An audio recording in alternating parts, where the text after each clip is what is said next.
Welcome to GeoWars Explained, where every war is not just a story. Disclaimer: this channel provides commentary and analysis on historical and crumps.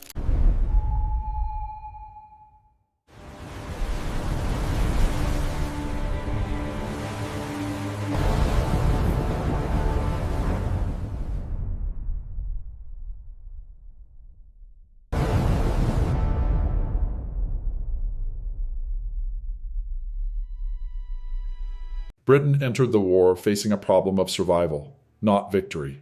Its cities, factories, and armies depended on ships crossing the Atlantic without interruption. German submarines hunted those routes relentlessly. Loss rates threatened starvation and industrial paralysis. Geography made the danger visible. Directly beside Britain's western flank lay Ireland, neutral, lightly defended, and positioned closer to Atlantic convoy routes than Britain's own ports. From a surface view, the logic seems unavoidable. Britain should have taken Ireland. It did not. This absence is often explained through sentiment. Respect for Irish sovereignty. Fear of rebellion. Lingering historical guilt. These explanations fail under minimal pressure. Britain violated neutrality elsewhere whenever geography demanded it. Political backlash never prevented action when survival was at stake. Moral restraint did not shape British behavior in Scandinavia, Iceland, or the Middle East. The paradox survives because the familiar explanations are structurally weak. The puzzle is not emotional, it is mechanical. Ireland remained uninvaded throughout a war in which Britain routinely accepted extreme risk. The explanation must lie in the way the war constrained action, not in the attitudes of those directing it. The question is usually framed as a choice Britain declined to make. That framing is misleading. War does not offer open menus of action.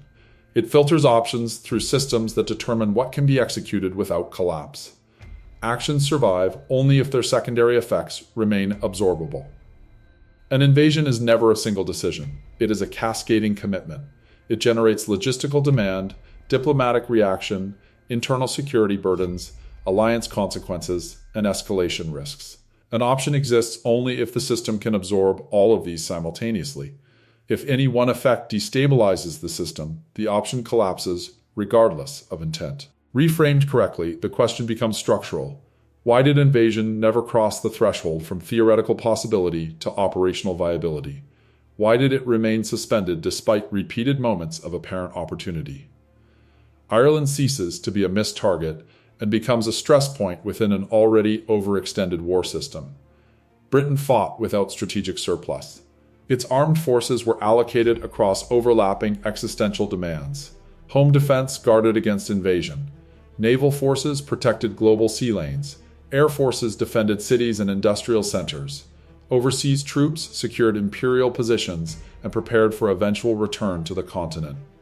Every commitment answered one threat while exposing another. An invasion of Ireland would not end with a landing. It would require occupation. Occupation requires sustained force density. Ireland's geography favors dispersion rather than rapid consolidation. Control would depend on continuous presence rather than decisive engagement. Roads, countryside, and population distribution resist quick stabilization. Every unit committed to occupation would be unavailable elsewhere. Even formations not actively engaged perform deterrent and insurance functions. Their absence created vulnerabilities rather than efficiencies. Britain could not strip home defense without increasing invasion risk. It could not weaken imperial security without threatening collapse elsewhere. This constraint narrowed feasibility sharply. It did not eliminate it. Britain accepted comparable reallocations in North Africa and Norway when payoff justified risk. Manpower pressure alone cannot explain restraint. It only reduces the margin for error. Ireland's strategic appeal rested on ports and proximity. The assumption was straightforward. Occupy Ireland and secure the western approaches. This assumption misunderstood the Atlantic War's mechanics. The limiting factor in the Atlantic was not harbor access. It was escort coverage across vast ocean spaces. Submarines did not require nearby ports to operate effectively. Convoys required protection thousands of miles from shore. The battle was fought in open water, not at docks. Occupation would add supply obligations. Troops, fuel, ammunition, and equipment would need continuous shipment across contested waters. These supply lines would face the same threats Britain already struggled to manage. Instead of compressing risk, invasion would expand it. Britain needed to reduce exposure, not multiply it. Each additional convoy required escorts that did not exist in surplus. Still, Britain expanded logistics elsewhere when necessity demanded it. This constraint increased danger but did not independently prohibit action. Occupation generates resistance. This is structural, not ideological. Ireland had recent experience with insurgency and a politically mobilized population. Resistance would not require German direction to emerge. It would arise from the act of occupation itself. Even low-level sabotage imposes disproportionate cost. Guarding infrastructure, securing communications, and preventing intelligence leakage require manpower and constant attention. These demands do not scale down easily. They persist regardless of combat intensity. More critically, occupation would reshape Britain's internal political environment. Wartime cohesion depended on framing the conflict as defensive and existential. A coercive occupation next door would fracture that clarity. Political unity was not moral preference. It was operational necessity. Britain had suppressed unrest before. Internal security pressure alone did not prohibit action. It added cumulative strain without closing the option by itself. Britain's war effort relied on cooperation from neutral states. Shipping access, insurance markets, financial clearing, and material flows passed through countries not formally at war. Britain's legal posture functioned as leverage rather than principle. Invading Ireland would redefine neutrality as conditional. Geography would replace law. Neutral states would not immediately realign, but hesitation would increase. Transactions would slow. Compliance would become negotiable. In a war defined by throughput, friction mattered. Delays translated into shortages, shortages translated into operational failure. Britain operated without buffer. Britain had accepted legal erosion elsewhere when survival demanded it. This constraint sharpened risk, but did not alone make invasion impossible. Taken individually, none of these constraints closed the door. Together they interacted. Each amplified the others. Manpower shortages increased the cost of logistics. Logistics magnified exposure. Exposure intensified internal security demands. Internal strain weakened diplomatic leverage. The system tightened. On paper, invasion still appeared feasible. Ireland's army was small. Coastal defenses were limited. Britain could achieve air and naval dominance rapidly. Initial resistance would likely collapse. Tactical clarity remained. This clarity produced a dangerous illusion. Occupation does not end conflict. It transforms it. Ireland would not become secure territory. It would become contested space. Stability would not follow conquest. It would be pursued indefinitely. Resistance would function without German troops. Sabotage, intelligence leakage, and political destabilization would emerge organically. Suppression would require continuous counterinsurgency alongside a global war. More importantly, Germany did not need Ireland to defeat Britain.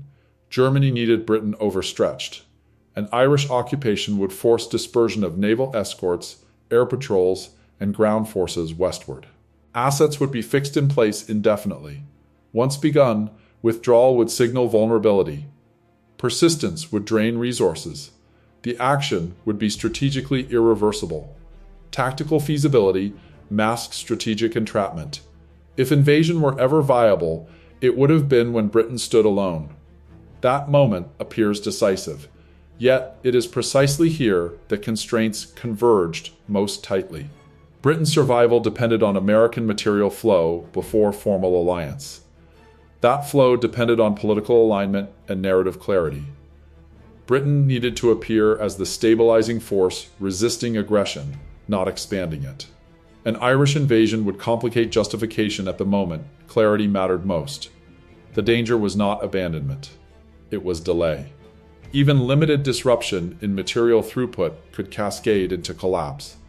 Britain operated without margin. The system could not absorb ambiguity. At the moment invasion seemed most logical, it became systemically intolerable. Later, when alliance security increased, strategic priorities shifted. The war required concentration for continental return. Peripheral occupations that did not directly weaken Germany lost relevance. Every division mattered for future decisive theaters. Ireland offered no decisive leverage once the Atlantic balance stabilized. It did not unlock new capabilities. It did not remove a core constraint. It only added obligations. At no point did invasion dominate alternatives. Each evaluation filtered it out. The option never crossed the threshold from theoretical to executable. The window did not close. It never opened.